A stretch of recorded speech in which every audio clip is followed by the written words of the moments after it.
Haleluya, haleluya, haleluya. Salam saudaraku, renungan pagi KPI Mayum Kayum pada hari Rabu tanggal 14 Juni 2023 atau pada tanggal 24 Sivan 5783 diambil dari 1 Raja-Raja 6 ayat 38 yang berkata demikian saudaraku.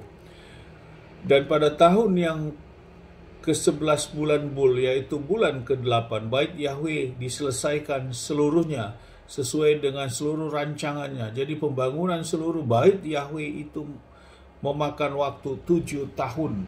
Saudaraku, ini adalah proses pembangunan bait Elohim di zaman Salomo. Karena di zaman Salomo inilah bait Elohim dibangun secara permanen, saudaraku. Yang sebelumnya menjadi suatu hal yang ditetapkan pada waktu zaman Daud, ayah daripada Salomo ini saudaraku. Namun bukan Daud yang membangun, yang bangun adalah Salomo, Raja Israel pada waktu itu saudaraku. Dan kerajaan Israel dalam keadaan baik dan begitu pembangunan luar biasa, keamanan yang begitu luar biasa. Dan di saat kondisi baik dan aman dan perekonomian yang baik inilah, disitulah Bapaknya bekerja untuk membangun tempat tinggalnya, yaitu bait Elohim ini saudaraku, yang dibangun selama 7 tahun. 7 tahun adalah waktu yang cukup panjang saudaraku untuk membangun suatu bait Elohim yang dibuat dari bahan-bahan yang begitu terbaik saat itu, dan semuanya dibungkus dengan emas saudaraku bagian dalamnya. Dan tentu ini memakan anggaran yang cukup besar pada waktu itu saudaraku.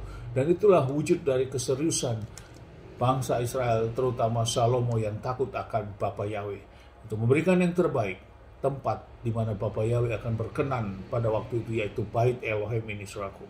Saudaraku, relevansi firman ini di dalam kehidupan kita saat ini. Memang kehidupan kita saat ini, bait Elohim adalah diri kita sendiri, di mana ruah atau roh Bapa Yahweh ada pada kita.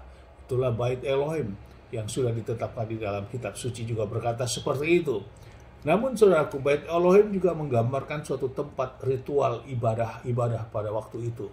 Dan tentu ini juga memiliki relevansi karena di sana tempat berkumpul, di sana ada para imam besar, imam-imam, dan juga memberikan persembahan bagi bangsa Israel untuk melakukan ritual-ritual ibadahnya sesuai yang ditetapkan kitab suci pada waktu itu yang Bapak Yesus sudah tetapkan. Dan ini juga memiliki hal yang sama dengan kondisi sekarang, menggambarkan juga sebagai kehilat-kehilat di mana tempat kita berada, beribadah saudaraku, untuk melakukan pertemuan kudus, bersekutu saudaraku. Mari saudaraku, dimanapun saudaraku berada, dimanapun, di kota manapun saudaraku berada, masuklah dan beribadahlah. Di sanalah tempatnya, di mana nama Bapa Yahweh disembah. Engkau harus masuk ke sana. Namun bila di sana belum ada nama Bapa Yahweh, di kotamu belum ada nama Bapa Yahweh disembah, di gereja-gereja atau kehilat di sana, maka engkau harus mempertimbangkan untuk masuk ke sana saudaraku. Justru engkau lakukan persekutuan saja secara internal untuk melakukan ibadah-ibadah bersama keluarga ataupun komunitas, daripada masuk menyembah atau beribadah ke tempat yang bukan nama Bapa Yahweh disembah saudaraku. Yang kedua, tempat ibadah itu juga harus baik saudaraku, dan harus benar-benar membuat tempat untuk kita melakukan ibadah yang dalam keadaan nyaman, dalam keadaan baik. Tentu itu merupakan suatu kerinduan saudaraku. Sama seperti Salomo yang membangun selama 7 tahun ini saudaraku. Tentu suatu bangunan yang sangat baik dan sangat sempurna di zaman itu, dengan tenaga-tenaga ahli yang terbaik saudaraku. Dan kita mengucap syukur saudaraku dimanapun berada, bila sampai saat ini saudaraku sudah memiliki tempat atau kehilat atau gereja yang sudah baik keadaannya dan nyaman untuk tempat beribadah, dan kita beribadah tidak dalam keadaan tekanan, semuanya dalam keadaan baik. Dan itu merupakan ucapan syukur kita di zaman kita saat ini saudaraku. Dan jangan memberikan kekacauan di tengah kehilat yang sudah ada, karena proses pembangunan kehilat dan kehilat dibangun juga itu semua ada prosesnya saudaraku. Namun kita tinggal datang untuk beribadah, memberikan yang terbaik, dan mau masuk dalam penurutan pengembalaan, dan siap untuk digembalakan dan melakukan apa yang menjadi firman. Karena kita orang yang mengerti kebenaran dan percaya kepada Bapa Yahweh, kita memang harus beribadah pada hari Sabat untuk melakukan pertemuan kudus. Itu merupakan mandatori yang wajib dan harus saudaraku.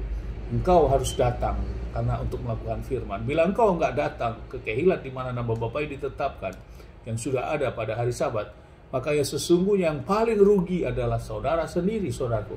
Karena kita harus melakukan itu, karena itu ketetapan yang sudah Bapak tetapkan. Dan bila sudah ada kehilat, mari masuk ke sana, beribadah bersama-sama, tanggalkan keangkuhan kita, tanggalkan kesombongan kita.